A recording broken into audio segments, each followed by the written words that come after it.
peur de je pas dire peur pour xëy na dugg ci dara wala quoi que ce soit mais peur de l'échec loolu ci la lay jouer ci esprit nit ki aussi.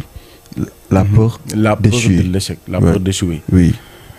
La peur d'échouer souvent lenn rek moo koy andi muy qu'est-ce que les gens vont dire si j'échoue lii bu ma ko atteindre nan la ma nit yi gisee bu ma traversé wul lii c'est-à-dire que lii bu ma ko amul ci lii nan la ko nit yi gisee lan la ma nit yi di xoolee.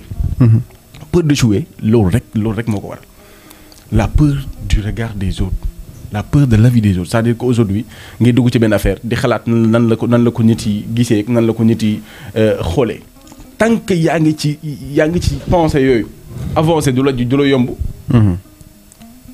te nag pour génn ci man je dis une chose pour nga génn ci par exemple éviter yenn pensées négatives yi quand tu avances vers un objectif mooy nga fexe tey.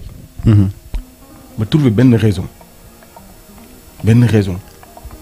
wala benn cause boo xamante ni moo waral nga fixer objectif boobu tey Falilou mënul taxaw nu mu tudd publiquement 2000 personnes di ko seetaan 10 000 personnes muy tiit parce que tout simplement dafa am cause dafa am lu tax lu cause bu fort raison bu fort boo xamante ni aujourd'hui moo tax tey muy def li muy def fépp fu mu mën a taxaw ci àdduna.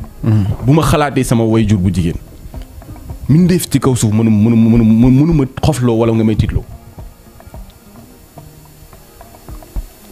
donc trouver cette raison bi nga xamante ni moo lay pousser souvent ngay avancer moo tax ma koy wax souvent boo jàppee ni nu mu tudd booy avancer sa objectif nga dem ba am yenn découragement yi wala soit ngay manquer confiance sa bopp xalaatal lu tax nga commencer xalaatal fi nga jóge xalaatal li waral en fait ngay def li ngay def xalaatal li waral nga jël décision bi tax ngay def li ngay def tey.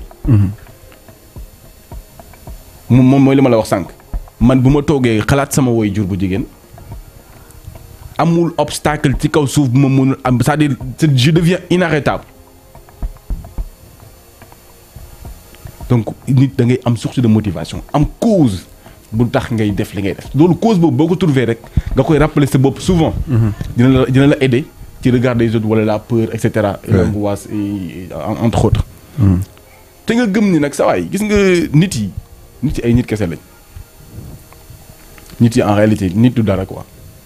nit du naada yow boo alors bëgg ma ko wax mais nit du dara en fait doomu aadama lépp day dépendre ci yow rek nga ma koy waxee souvent. lépp day dépendre ci yow ta manière de penser et cetera.